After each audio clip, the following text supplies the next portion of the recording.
आम्ही त्यांना नीट करायला यायला लागलो. जरा माज आहे त्यांच्या डोक्यात, मस्ती आहे जरा. मुंबईत येणार वर्षावरच येणार. मग इथं बसू नका तिथं बसू नका. काय तुमच्या बापाची पेंडे होय. हा, सगळं रेल्वे पटऱ्या उठून टाकीत असतात. मग आम्ही विमानतळ उठून टाकीत असतो.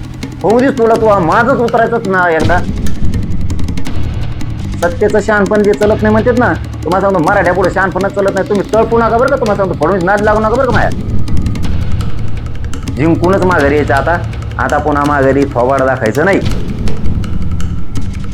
हे मराठे मुंबईत जाणार आहेत म्हणूनच यांनी मुद्दाम सरकारनं हे केलंय. याच्यात काय झाकून ठेवण्यासारखं काहीच नाही. हे सत्तेच देशापुढे उघडं पडलंय.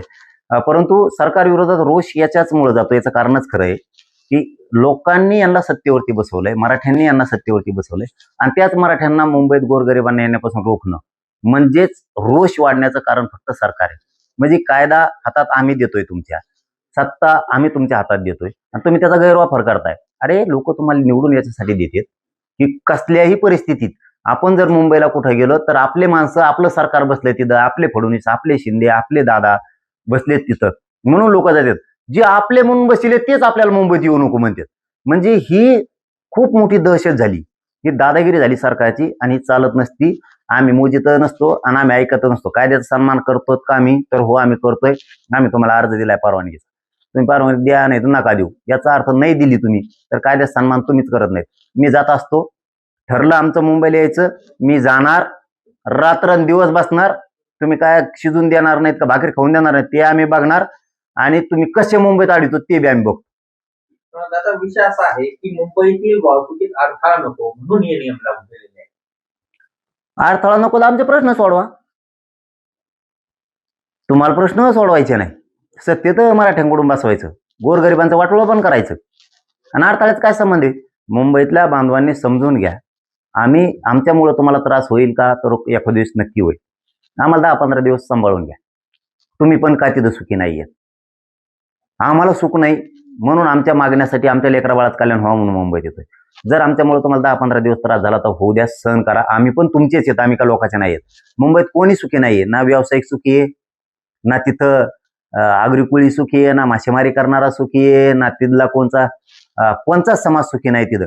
ना तिथला मराठी माणूस मुंबईतला सुखी आहे, ना तिथला परप्रांतीय सुखी आहे, ना तिथं जैन मारडी सुखी आहे, ना तिथं दलित मुस्लिम सुखी आहे, ना तिथं मराठा सुखी आहे, ना तिथं ओबीसी सुखी आहे. कोण सुखी आहे तुम्ही तरी? मग कोणाला सुख नाही तिथं यांच्यामुळं. आम्ही त्यांना नीट करायला यायला लागलो. जरा माज आहे त्यांच्या डोक्यात, मस्ती आहे जरा, ते जरा कमी करायला यायला लागलो. त्याच्यात तुमचं पण हित आहे, आम्ही तुमचं पण लेकरा बाळाचं कल्याणात होणार आहे. हा, एक गोष्ट करी, थोडा त्रास होईल तर आम्हाला सांभाळून घ्या. आम्ही गरीबाचे पोर आहेत, आम्ही न्यायासाठी तिथे यायला लागलो. मुंबईत मात्र येणार, जर ठरलं ना मुंबईत येणार वर्षावरच येणार. मग तो इथं बसू नका तिथं बसू नका. काय तुमच्या बापाची पेंडे होय. इकडे येऊ नको तिकडे येऊ नको. दादा, तिथं लाऊड स्पीकर लावता येणार नाही आणि भडकाऊ भाषण बिलकुल करता येणार नाही एकच दिवसासाठी. आणि त्याने नाही केलं, आता नोटीस काढीन त्यांनी. भाड खाऊ नाही तर काय, भाड खाऊच नोटीस आहे ना ती. तुम्हाला जमतं का तसे पाठायला? हे लोकांवर जुलूम नाही का अशा नोटिसा देणं?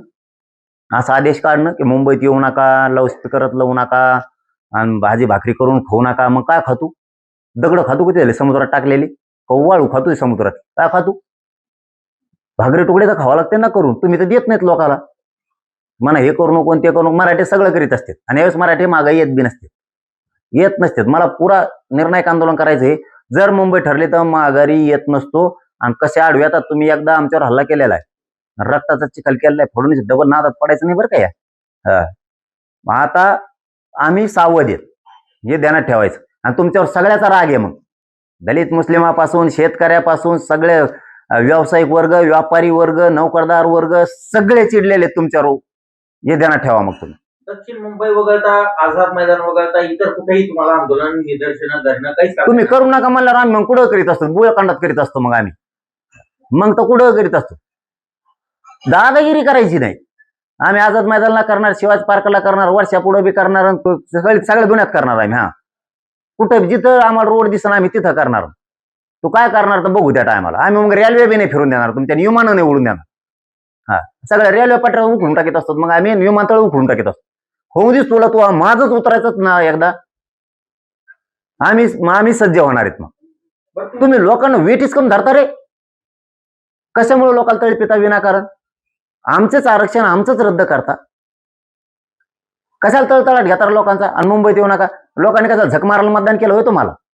तुम्ही आमचे इथं आपले आहेत म्हणून तुम्हाला तिथं बसवले. आम्हाला मुंबईत कधी अडचण आली तर तुम्ही आमच्या मराठ्यांच्या लेकरा बाळाच्या मदतीला येतात म्हणून तर तुम्ही दादागिरी करायला, गुंडगिरी करायला लागलात, तिथं दहशत पसरायला लागलात. एवढं सोपं समजता का? सत्ता काय आहे? सत्ता म्हणजे काय? 5 मिनिटं टिकून देणार नाहीत मराठी जर तारायला लागले तर. 5 मिनिटं. सत्तेचं शहाणपण जे चलत नाही म्हणतात ना, तुम्हाला सांगतो मराठ्या पुढे शहाणपणच चलत नाही. तुम्ही तळपू नका बरं का. तुम्हाला सांगतो फडणवीस नाद लागू नका बरं का माया. तुम्ही खेळ खंडोबा करायचं काम करू नका पोलिसाच्या जीवावर. तुम्ही मुंबईत जाणार, तुमच्या सहकार्यांनी अर्ज केला म्हणून हे नियम लागू केलेत काय, असं तुम्हाला म्हणजे शंका आहे का तुमची? काय सांगा याची गरज आहे? त्यांना माहिती हे मराठीचे पोट्टे माया संगच 80-90 लाख पोरं येणार आहेत यावेळी जर मुंबईत निघालं. 5 टप्प्यात आंदोलन करणार आहे जर मुंबईचं ठरलं तर. 5 ते 6 कोटी मराठा नंतरच्या टप्प्यात येणार. घुसणारच आहेत आम्ही. यावेळेस आम्ही 40-45 लाख गाडी घेऊन घुसणार आहेत. आणि आपण आकडा दिला ना तोच असतो पुन्हा. आणि 5 टप्प्यात तुम्हाला 6 करोड मराठा मुंबईत घुसलेला दिसत. लय रागलेत मराठी. भयानक भयानक नाराज आहेत. यांनी आमचं आरक्षण असून रद्द केले, आमचे प्रमाणपत्र रद्द केले, आमचे गॅजेट असून दिले. मराठ्याचे खरबडून जागे झालेत सगळे. काना कोपरा मराठ्यांचा. तुम्हाला जड जाईल. तुम्ही उगत तराला लागू नका आणि विरांकारण मराठ्यांवरती अन्याय करू नका. तुम्ही काही नियम काढणार आणि इकडे बसू नका आणि तिकडे बसू नका आणि यावं लावलं आणि त्यावं लावलं. इथं शहाणपणा चालवून देत नसतो आम्ही. तुम्ही गोडीत आमचे प्रश्न मार्गी काढा. आमचं जे हक्काचं आहे कायदेशीर आहे ते आम्हाला पुरं द्या. आम्हाला काय हाऊस नाही त्या मुंबईत यायची. पण तुम्ही नाही दिलं की एखाद्या वेळेस निर्णय 100% आता होणार आहे. तुम्ही मराठा आंदोलकांना आव्हान दिलेलं आहे अंतर्वालीत 29 तारखेला या आणि तुम्ही मुंबईत सुद्धा जाण्याचा इशारा दिला, म्हणजे नेमकं आंदोलन कुठं काय? नाही, मी आता थोडी सूट दिली. 29 ऑगस्टलाच होणार आंदोलन अंतर्वालीत. पण मराठ्यांनाच थोडी सूट दिली. तुम्हाला जशी सवड असेल तशी या. कारण आपल्याला एक मोठी लढाई थोडी लढायची. त्याच्यामुळं आंतरवालीत पण या टप्प्याटप्प्यानं. 29ला असं काही नाही. याचा अर्थ काय 29ला येऊ नका म्हणत नाही बरं का. तुम्हाला याचं तर 29ला या सगळे, काही अडचण नाही. तुम्ही 30ला आले तरी चालतंय, 31ला आलं तरी चालतंय, 1, 2, 3, 4, 5, 8 तारखेपर्यंत केव्हा आलं तरी चालतं. तुम्ही 29 ते 8 पर्यंत तुम्ही केव्हा आला तरी चालतंय, काही अडचण नाही. मी काय एकाच दिवशी म्हणणार नाही. सभा असल्यावर एकाच दिवशी लागतो. दुसऱ्या दिवशी येऊन काय करायचं? ही काय सभा थोडी आमरण उपोषणाला बसलोय.